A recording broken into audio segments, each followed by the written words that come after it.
Hi, welcome to Adoption Now, your adoption show. I'm April Fallon. Enjoy this episode.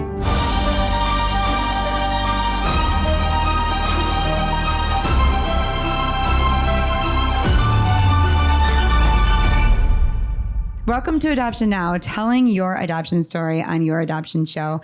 I'm your host, April Fallon. We are in season 7. If you're new to Adoption Now, we tell stories from the perspective of adoptees, birth parents, and adoptive parents. My husband, Noah, and I have 4 children, but we did say yes to 7 infant placements. So we know the joys and challenges of adoption. We started the show as a radio program in Denver, and many of you know it's become the international podcast you hear today. We're also a nonprofit, and thank you for your donations in 2023. That literally keeps our show going. You can find all of our episodes at adoptionnowpodcast.com or wherever you listen to podcasts. We're also on Audible and YouTube. Okay, so we did move our family and show back to Colorado, but we're still recording in Arizona. We are wrapping up season 7, and we're here today in Phoenix, and we have an in-studio guest, which is my favorite. Jordan, welcome to the show. Thank you. And thank you for your platform, too. Yes, we're so excited to tell stories, and yours is a perfect adoption story. If you're wondering if those are out there today, you're going to hear one and you're going to be so encouraged. Jordan is an adoptive mom and the host of a Phoenix-based radio show and podcast, The Valley Now. She's also the director of charitable giving for a nationwide law firm. Also, she owns a small business running marketing and social media for local brands called The Giving Co.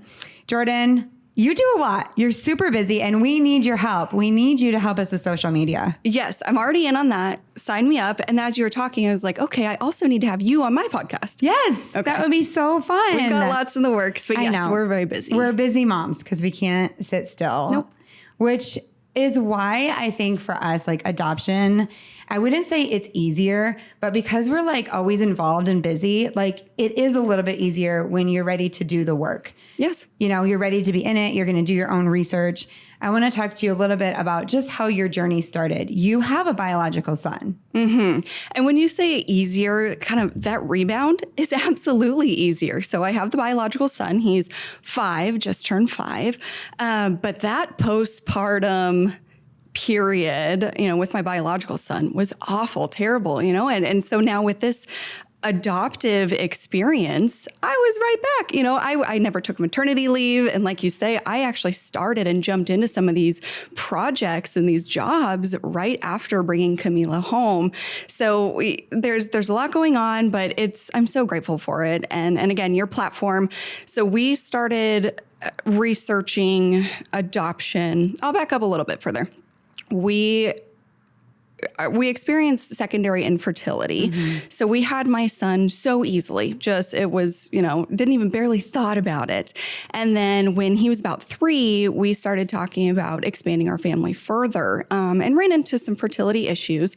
But really, we pretty quickly sat down, and my husband and I were on the same page right away, which was awesome. Mm-hmm. But we sat down and we're like, you know what? We're either looking at fertility treatments, or all of a sudden, both of us were so called toward adoption and bringing home a baby and welcoming this baby that isn't necessarily blood, but experiencing love, and that love and family doesn't mean blood. Mm-hmm. You know, and it was really this God calling thing that we just both really wanted to explore it. So we started down the journey, and that would have been November of 2022. So, because at Thanksgiving, we told our families like, hey, we're having a baby through adoption. How do they respond to that? Well, neither one of us have a ton of experience with adoption in our family and friends circles. And especially for me, my husband had more experience with it than I did. But for me, it was a whole new territory. So everybody was super excited for us right away. But they're like, okay, well, what does this look like? And you know, the horror stories that they had heard and the difficulties and even just the way that adoption has changed over time.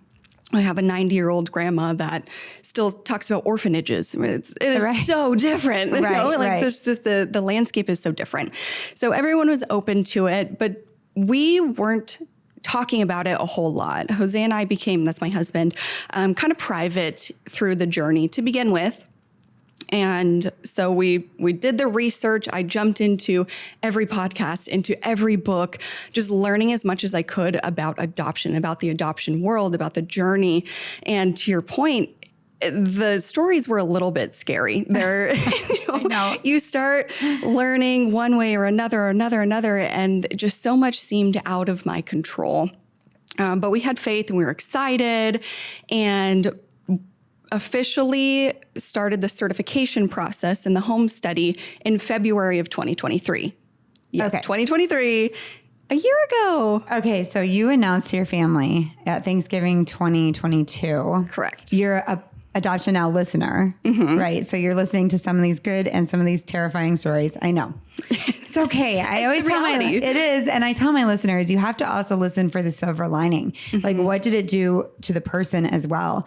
The character that comes out in this journey is amazing. I am the person I am today because of adoption, and mainly because of the hard parts of adoption, the moments where I thought I was just not going to make it. And then I did. And I'm like, oh my gosh. And it like brought out some fruit in me that I didn't even know existed. So even if you hear a story and you're like, well, I hope that doesn't happen to me, just know that there is good that comes out of it too, even if it is hard. Absolutely. I am a completely different person now than I was a year ago. And, that's not that long ago.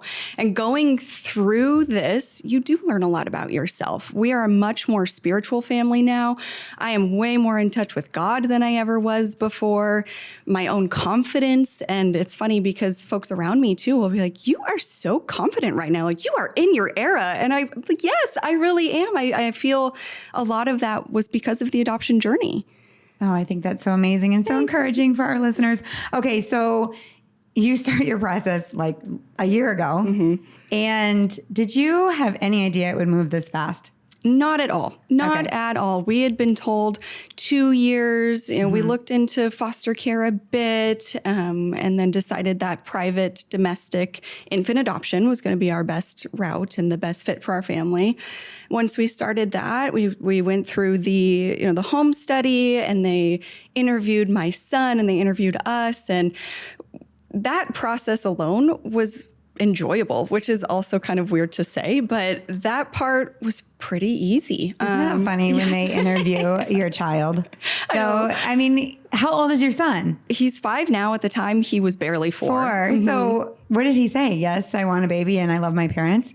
Pretty much, yeah. And he's like, yeah, and I like to eat chicken nuggets, and I like to jump off things. And we're like, well, wait a minute. We're very safe. Yeah, we keep them safe. Don't worry. Yeah, but I think that they did. It proves that you do know how to parent, and what your household already looks like. Our house was already set up for kids. We'd already kind of done the baby thing. So, once the certification kind of got up and running, we went to Colorado for the summer. We love to spend time in Colorado.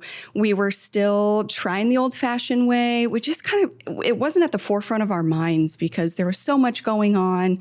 I had picked up a few new projects, and we were in Colorado just enjoying the summer, and got the official certification letter back from them on June 25th. So we were certified at the state level, everything through June 25th of 2023.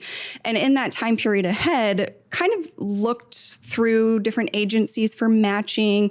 We chatted with a few, and with the agency that we ended up going through for placement, they mentioned that there was a family, and they mentioned that there was a Hispanic family looking for a place to place their Hispanic child, and thought that it might be a match at the time. She was only 28 weeks along.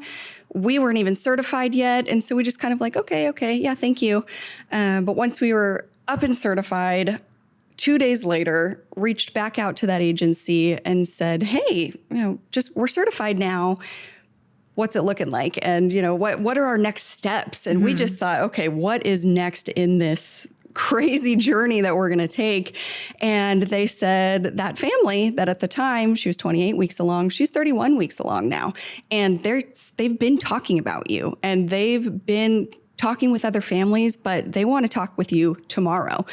So like, okay, we hopped on a Zoom call with them. That was the next day. And okay, I have a question. Yes. Really quick. And I get this question a lot.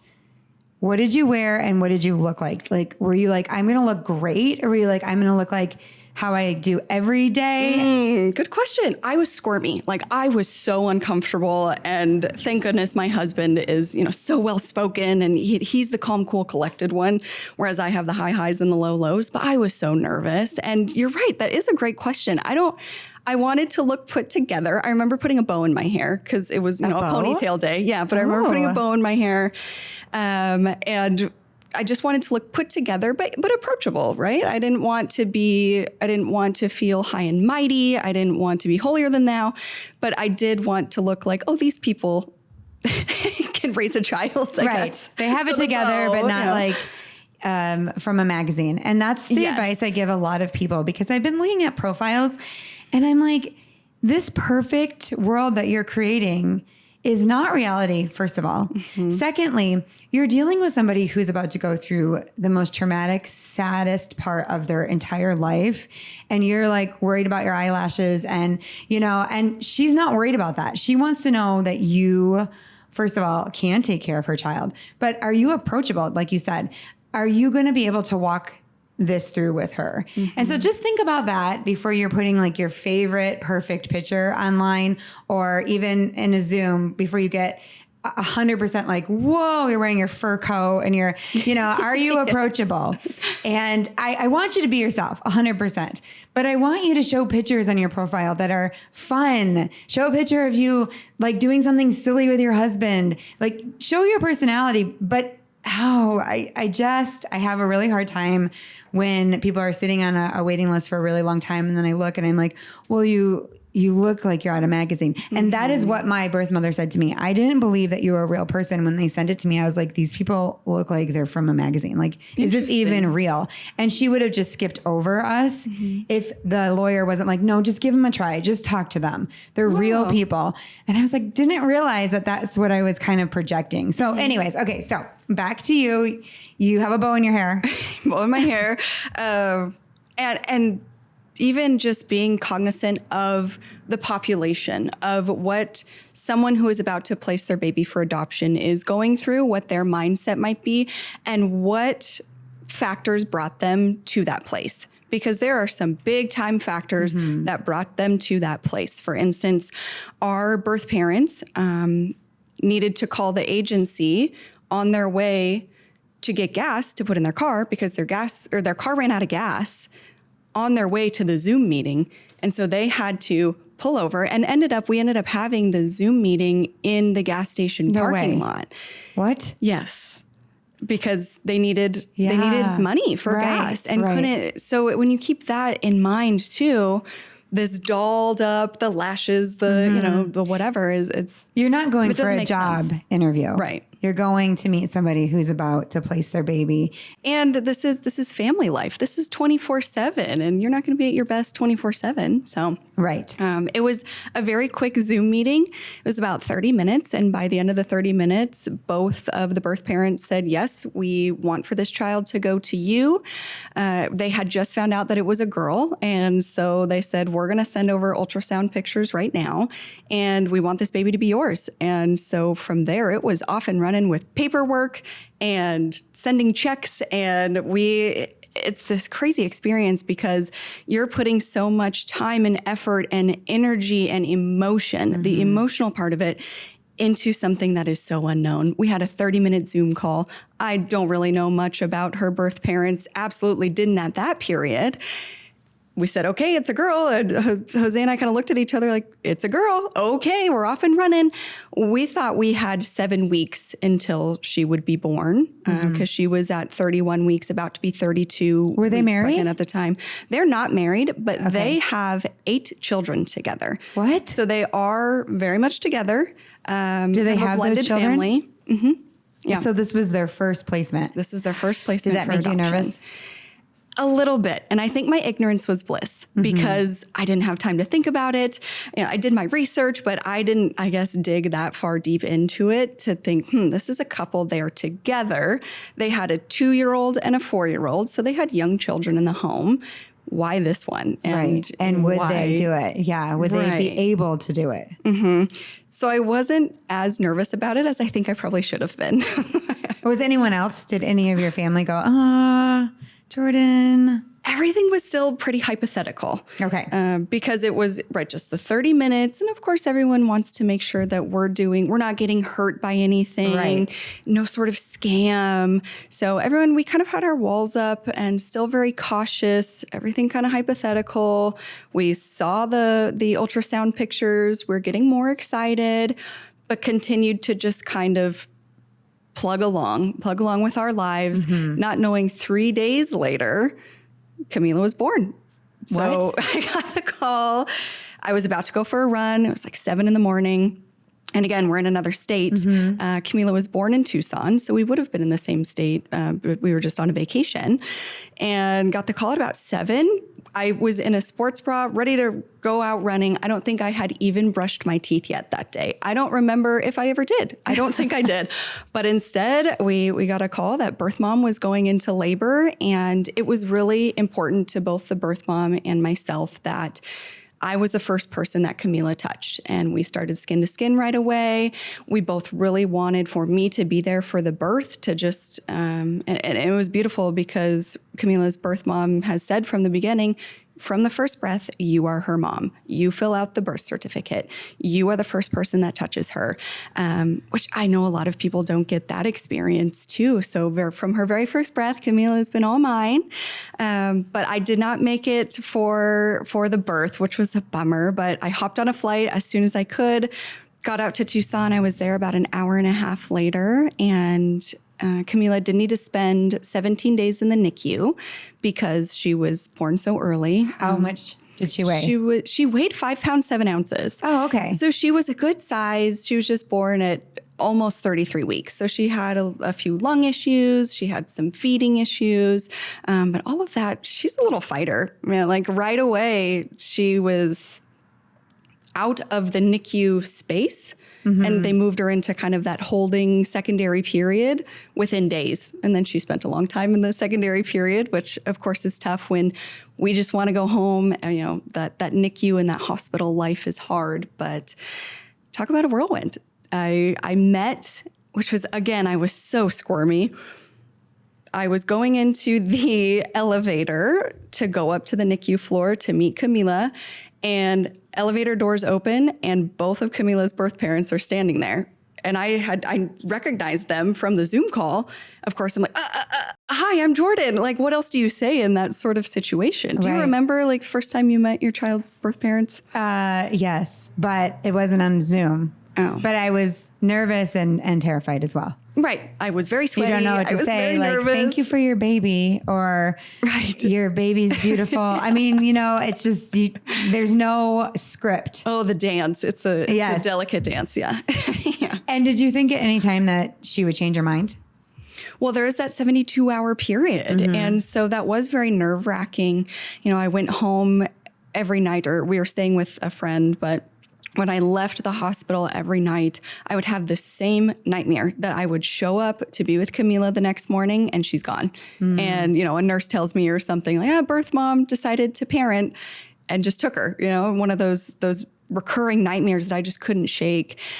So every morning I tried to get there as early as I could, and I stayed as long as I could while birth mom was also in the hospital. But she came up to visit one time, and at that period I was tending to Camila. I was changing a diaper, doing a feeding tube or something, and Camila's birth mom felt uncomfortable right away and asked if she could leave. And she said, you are parenting because you are the parent.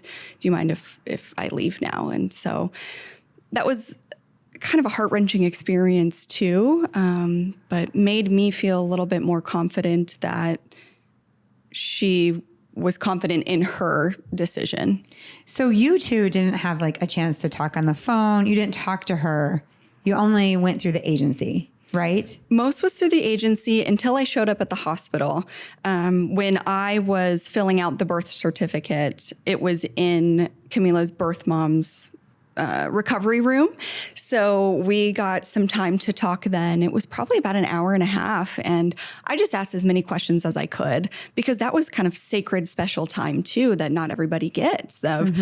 What did you crave during pregnancy? How did you know you were pregnant? And I learned quite a few things during that conversation. Some made me more comfortable, some made me less comfortable. But that's where I learned that Camila had only had 2 prenatal visits during her entire pregnancy. And so all of these, I just kind of stored all of these nuggets in my brain to know what might be ahead for us. Was there any sort of drug exposure? Right. Was there?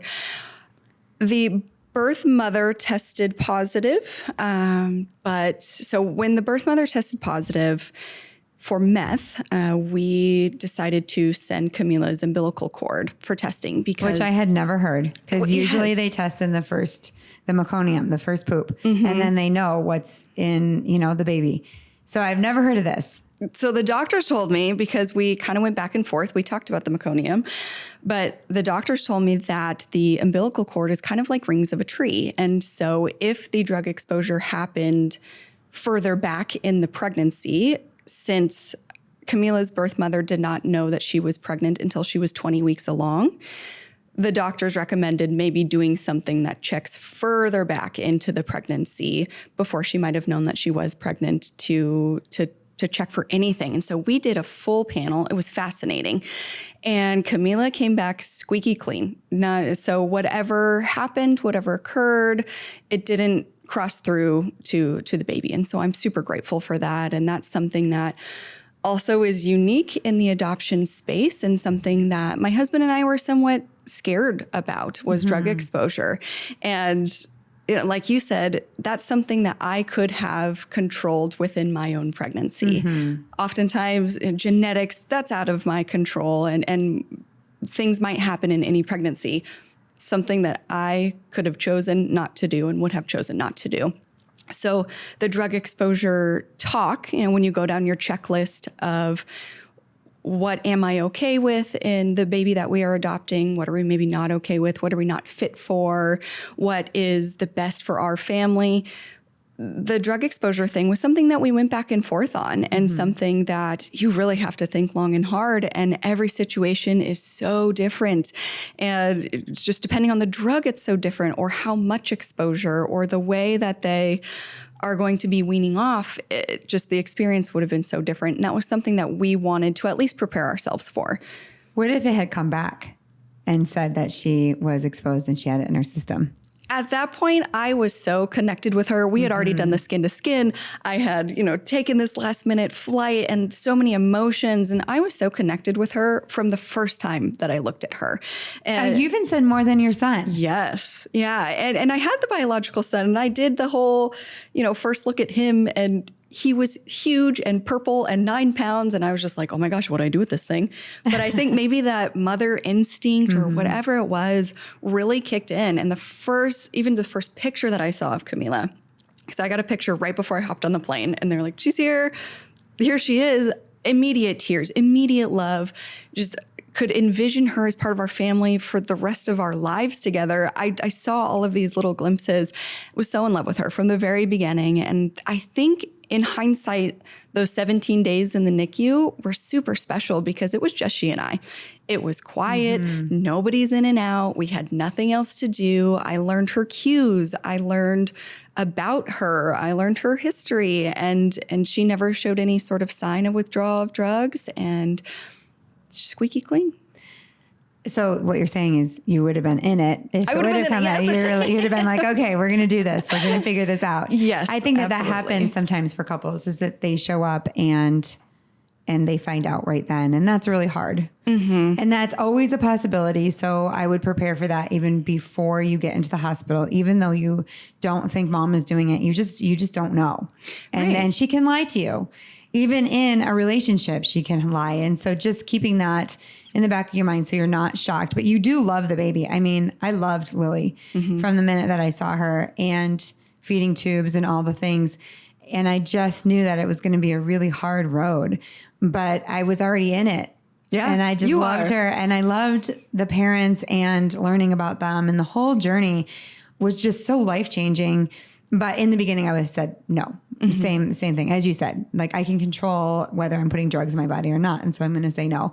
But it's just amazing that she tested positive, but the baby didn't. And that's one thing that you can hope for. I remember hoping for that, because sometimes the drugs don't pass through the placenta. I don't understand it, but it does happen in a rare case, and you're one of those rare cases, which is so amazing. I want you to compare the experience at the hospital with your son, who's your biological son, versus an adoption experience. Well, I think the biggest difference is I wasn't physically healing.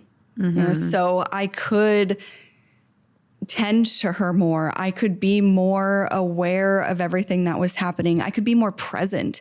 And I think I have noticed over Camila's 7 months now, I am a much more present mom this time than I was the first time around with my son Avery. And so the biggest difference is the healing, the personal healing, but also there are a lot of parties involved when you adopt, and you've been through this how many times. There's the lawyers, there's the placing agency, there are the birth mother's lawyers. I thought you meant like parties, like celebrations. No, but all of these people, yes. Oh my gosh, a lot of people when you are adopting, and so there's a lot of people in and out. And there was CPS in my room for a while too, while they were figuring out the drug exposure. And it's just so emotional when you're just trying to wrap your head around, okay, I get to take care of this little being for the rest of their life, the rest of my life. But there's so much else happening. There's also paperwork. So much paperwork, trips to the bank that you didn't have with a biological birth. So that's I always say your body isn't recovering, but your bank account is. Yep. Your bank account's definitely recovering. Very expensive. And here you are in the moment. You're like, oh my gosh, I'm so happy. And then the lawyer comes and they're like, oh, you owe me $20,000 or whatever your last payment is. And you're like, oh yeah. Oh my gosh. And it kind of like crushes that moment. It does. It does. Our placing agency at Camila's birth, we got the official time of birth. Not even a congratulations. It was an email with, and here's your outstanding invoice of $15,000. And you need to provide this within the next 24 hours or we move on to the next family. I'm like, no. This is my baby. This is my baby through how much? And so just the thought of being passed up for potentially being unable to provide a large sum of money exactly at the birth. I think that if there's one piece of advice is be prepared for that, be mentally prepared for that. And it's not that the placing agency or the lawyers or whoever is being malicious, but it is also their jobs. Right. And it's just the very unfortunate reality of part of adoption. It is so expensive. Well, remember, this is an industry. Unfortunately, the adoption industry is expensive. And there is a part of it that is not heart related. It's paperwork related. And you want everyone to be warm and fuzzy. And when you picture it, you think everyone's going to be warm and fuzzy. And it's not necessarily like that. And it doesn't mean they're a bad lawyer or they're a mean person, but they're in the industry. They're doing their job, like you said, and they need to collect that fee or they are going to go to another couple. And so you're running to the bank and trying to pull like large sums of money out. Yeah. Did you get like a cashier's check or what? No, I sent my husband to do all of that work. Yeah. And he was going back and forth because our son Avery we were still having fun in Colorado. And so we needed to close up the house. And it's a major, very quick life change for our 4-year-old at that time too. How did he do? He's so good. He jumped right in. And I do have to give him props for that because our biggest concern with him is he loves on her too hard. He is always full body hugs. And from the very beginning, from the absolute beginning, he's been obsessed with her and he loves being a big brother. And it's, I think, starting to click for him because he's never thought of her any differently whatsoever because none of us in the family do. Right. And but he is starting to be like, Mom, was I in your belly? And I go, yeah. He goes, Camila wasn't in your belly. And I was like, yeah, you're right. And so we're starting to kind of have those conversations it's another challenge and another level of difficulty, but something that is a reality. And it's super special too, because when he asked the questions, that's kind of where he stopped. I'm always willing to tell more and to divulge more, but he's like, Camila wasn't in your belly. And I go, no, she wasn't. And then that was the end of it. And then he ran off and played. And I was like, okay, we'll circle back to that. We'll talk about this in a little bit. In Another 5 years. time, yeah. No, in a few years is when kids start to ask questions. I do think that at 5 is when they start to ask questions. I remember that even in our own house. But I do want to say one thing about adoption that's really interesting is that when you get pregnant, you have 9 months to prepare. In an adoption, you don't always have that. And for us, we're adults. We mentally okay, we're not going to have that time. But children, it's a little bit harder. That 9 months is also for your children to get used to the idea. There's going to be another baby, right? A lot of times, maybe you're buying diapers or things that they're seeing, and they're on the journey for 9 months expecting the baby. It's a little bit different when you're playing at the playground in Colorado, and then you're like, get on a plane, we're picking up a baby, and this baby appears. Right. Right? And you're like, how did this happen? We weren't even really talking about it. Is my mom in the hospital? Where's my mom? Yeah. And all of these things they're trying to understand because it's not a natural progression of that 9 months. And I think it's even harder when it's not a baby. I remember when we brought home an older child, and that just blew AJ's mind. He was like, when is the mom going to come and get this baby? Because there's just a 2-year-old appeared. Yeah. And he's like, wait a second, somebody needs to get this baby. Are we babysitting? Because there wasn't even 9 months. There wasn't those 2 years.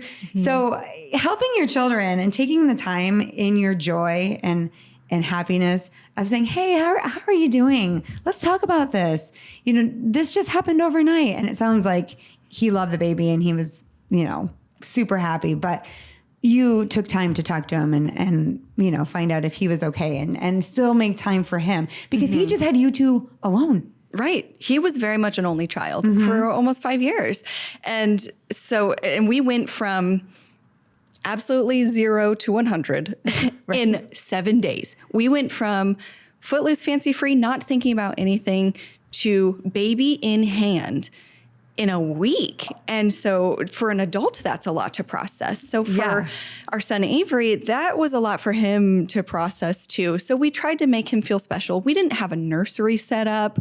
We didn't have diapers. Our community really came together. By the time, after those 17 days, by the time we got out of the NICU, we were finally home. Our neighbors came over and put together a nursery, which we transitioned what was a guest bedroom. The nursery was put together. We had bags and bags and bags of hand-me-down clothes from a couple of my friends that had girls recently. I don't think we've purchased anything clothing-wise for Camila. We are still going through those hand-me-downs.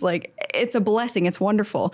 We had food on the doorstep. We just had our community really rallied around Camila and around us and our family and made the transition a lot easier. But we just wanted to make sure, Avery wasn't steamrolled too. So we got him a big boy bed in that same week because, there's nothing else going on. Why not?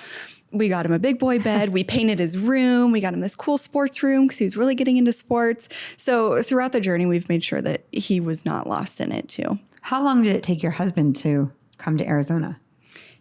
Oh my gosh, I don't even remember. It was such a whirlwind of 3 weeks. We went back and forth a couple times. So it was just me at the birth, and I was alone for probably the first week.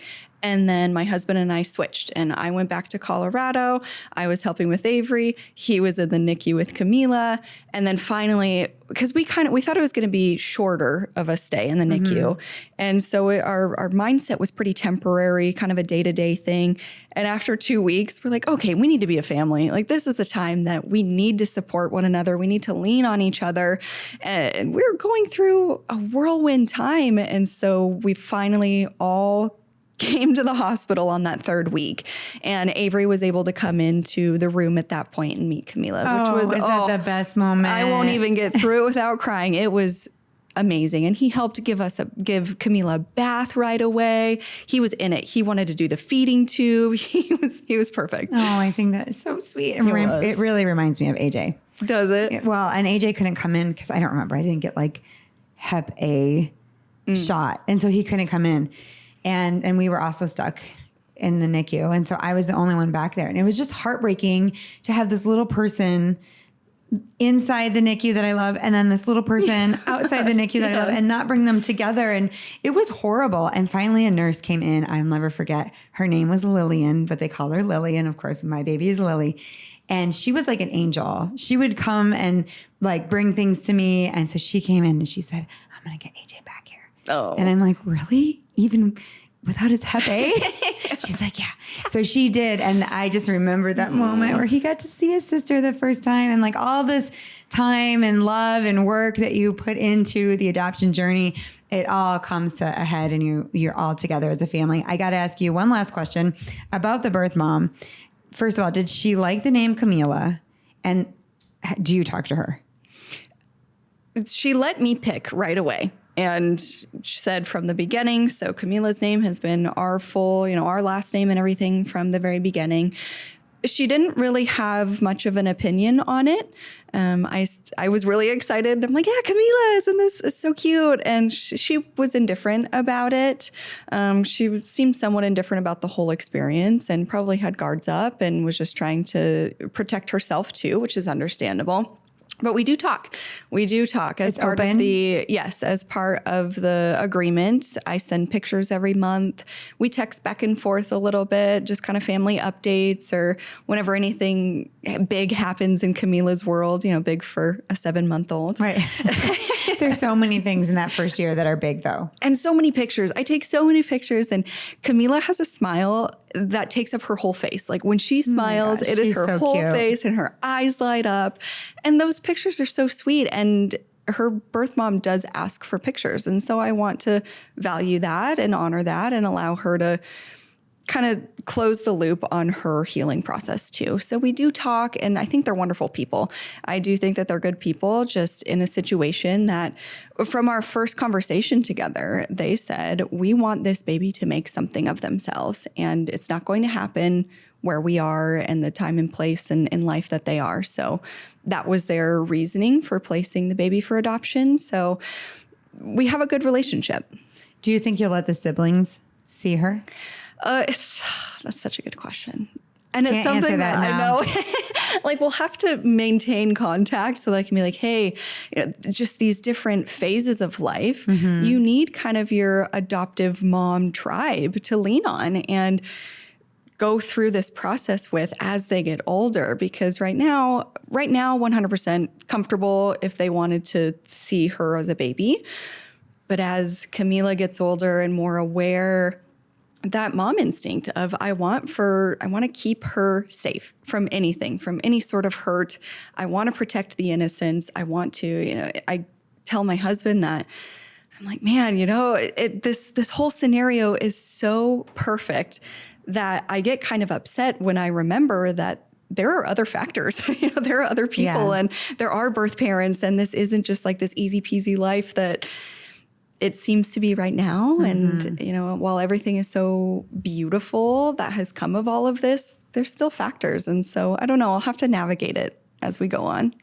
I can feel that our moms listening, some of them right now are like, that is exactly like, if she could be in my head, she's in my head, because that's exactly what I'm thinking. Here's my advice. When you have these situations that are going to burst your bubble and your perfect life, and I always say you can jump out of the bubble and back in the bubble. We do that a lot of times. I like that. We have a perfect, loving family. And I mean, there's struggles within your family, right? But not adoption issues. And then there are times when we have to jump out of that bubble, and it's really hard and it's complicated, and we've got open adoptions and we've got other siblings and we've got all these things, right? Here's my advice. Don't go to 90-year-old grandma and ask her for adoption advice. No. Don't go to people who have an old school view of adoption, because they will protect you and they will say, don't do that. And they will tell you all of these things that in the closed adoption era, they did. And that's not where we are, and that's not healthiest. So my advice to you is stay in the adoption community and really understand what you have to do to get the answers you need. And that's talking to other moms. That's what have you done? And whatever sits right in your heart, that whatever resonates with you, you follow that. And that is the advice that I take for myself too, is that when I get to really hard points of my adoption journey and my kids' adoption journey, I will find somebody that will be like, okay, this is what you're going to do. Now think about this. And it resonates. And I'm like, that's great advice. It's hard advice. It's not easy, but it's great advice for the health of the child. And that's what we want. We want healthy families and healthy children with really difficult circumstances, right? With all these things around Camila, because she's not just Camila. She's Camila and her adoption story, and she's got parents and she's got biological siblings. So how do we navigate through that? And we just find that in the adoption community. Yes, that's wonderful advice. It really is, because you need you're going to call me, right? I am like probably more than you want me to, because I'm still expanding my adoption community and I'm still learning so much, because remember, this was only a year. I'm only a year into this adoption journey. This is just the beginning of it. So while I've learned so much, it comes from the advice of others who have adopted, because it is very different. Even our families, when we talk about Camila's birth parents, they get a little like, oh, doesn't that make you nervous? And no, not really. Not right now. You know, if my gut starts telling me something different, then yes. But right now, it doesn't make me nervous. And so those that haven't been through it, I think just aren't able to experience and understand. No, and they love you. It's out of love. I mean, I know that, our extended family, it's out of love that they're like, just don't call her. Don't talk to her. Well, I made a commitment to call her and talk to her. So I have to do that. Thank you so much for being on the show. Absolutely. Thank you. I know we talked about a lot of different things, but overall, you got a baby in a year. A healthy baby in a year. That is pretty amazing. It is. I would say that we are so fortunate to have had the journey that we had, to have had the experience that we had, and so fast. You never hear about it. You never hear these situations that we're kind of like dodging anything that could have happened, and we're just staying in our perfect little bubble. Yes. Okay. Don't adopt again. Stay right there. I know. We think about it every once in a while. We're like, nope, we're just going to just be super happy with what we have. I'm just kidding. Thank you so much for being here. I can't wait to post pictures. Your family is absolutely beautiful. Thank you. And thank you for listening. Don't forget to subscribe to our weekly podcast and follow us on social media. Thanks for joining us on your adoption show. See you next episode.